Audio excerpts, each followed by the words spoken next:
64ാമത് സംസ്ഥാന സ്കൂൾ കലോത്സവം കേരളത്തിന്റെ സാംസ്കാരിക തലസ്ഥാനമായ തൃശൂരിൽ 2026 ജനുവരി 14 മുതൽ 18 വരെയുള്ള 5 ദിവസങ്ങളിലായി നടക്കും. 25 വേദികൾ, 249 മത്സരങ്ങൾ, ഇനങ്ങൾ, 15,000-ഓളം മത്സരാർത്ഥികൾ.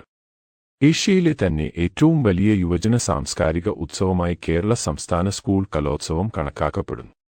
2025 ജനുവരി 14 രാവിലെ 10 മണിക്ക് തേക്കിൻകാട് മൈതാനത്തെ എക്സിബിഷൻ ഗ്രൗണ്ടിൽ പ്രത്യേകം സജ്ജമാക്കിയ സൂര്യകാന്തി എന്ന് പേരു നൽകിയിട്ടുള്ള വേദിയിൽ കേരളത്തിന്റെ ബഹുമാന്യനായ മുഖ്യമന്ത്രി ശ്രീ പിണറായി വിജയൻ കലോത്സവം ഉദ്ഘാടനം ചെയ്യും.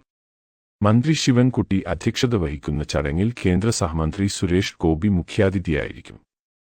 സംസ്ഥാന മന്ത്രിമാരായ R Bindu, K Rajan, K N Balagopal, P Rajeev എന്നിവരും മറ്റ് പൊതുപ്രതിനിധികളും സാംസ്കാരിക പ്രവർത്തകരും പങ്കെടുക്കും.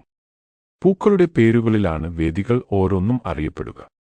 വേദി 1 സൂര്യകാന്തി എക്സിബിഷൻ ഗ്രൗണ്ട്, തേക്കിൻകാട് മൈതാനം. വേദി 2 പാരിജാതം CMS സ്കൂൾ, തേക്കിൻകാട് മൈതാനം. വേദി 3 നീലക്കുറിഞ്ഞി ബാനർജി ക്ലബ്ബ്, തേക്കിൻകാട് മൈതാനം. വേദി 4 പവിഴമല്ലി ടൗൺ ഹാൾ, തൃശൂർ. വേദി 5 ശംഖുപുഷ്പം വിവേകോദയം ബോയ്സ് HSS, തൃശൂർ. വേദി 6 ചെമ്പകം കേരള ബാങ്ക് ഹാൾ, കോവിലക്കത്തുംപാടം. വേദി 7 മന്ദാരം സാഹിത്യ academy open hall.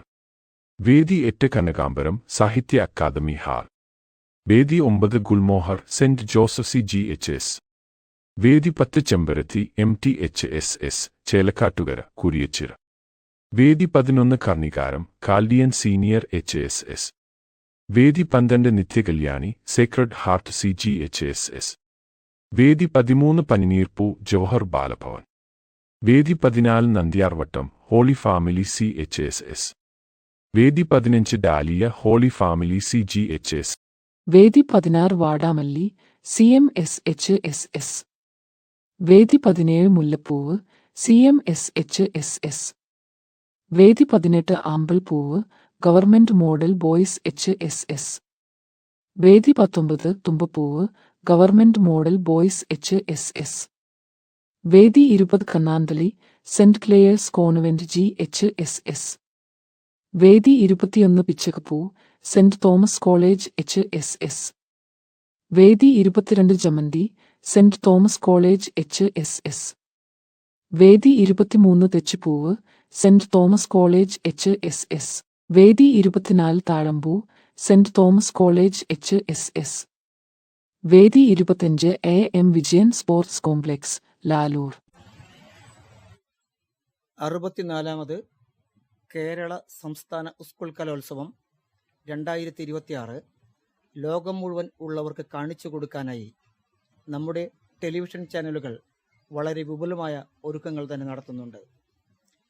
Thrissur Pooram exhibition ഗ്രൗണ്ടിൽ പ്രത്യേകം സജ്ജമാക്കിയ കലോത്സവത്തിൻ്റെ പ്രധാന വേദിയായ സൂര്യകാന്തിക്ക് മുമ്പിൽ തന്നെയാണ് ടെലിവിഷൻ ചാനലുകളുടെ താത്കാലിക പ്രക്ഷേപണ സൗകര്യങ്ങൾ ഒരുക്കിയിട്ടുള്ളത്. രാവും പകലും തുടർച്ചയായി 25 വേദികളിൽ 249ഓളം മത്സരങ്ങൾ, അതിലെ വിജയങ്ങൾ, അതിൽ കാഴ്ചകൾ ലോകത്തിൽ ഉള്ള ജനങ്ങളിലേക്ക് എത്തിക്കുക, അവരെ അറിയിക്കുക എന്നത് അത്ര നിസ്സാര കാര്യമല്ല. കേരള സംസ്ഥാന സർക്കാരിൻ്റെ നേതൃത്വത്തിൽ നടക്കുന്ന 15,000-ഓളം പേർ പങ്കെടുക്കുന്ന ഏഷ്യയിലെ തന്നെ ഏറ്റവും വലിയതെന്നറിയപ്പെടുന്ന കലോത്സവത്തിൻ്റെ ടെലിവിഷൻ കവറേജ് ചെയ്യുക എന്നതുപോലും ഇതിൻ്റെ പുറകിൽ പ്രവർത്തിക്കുന്നവർക്ക് അഭിമാനാർഹമാണ്.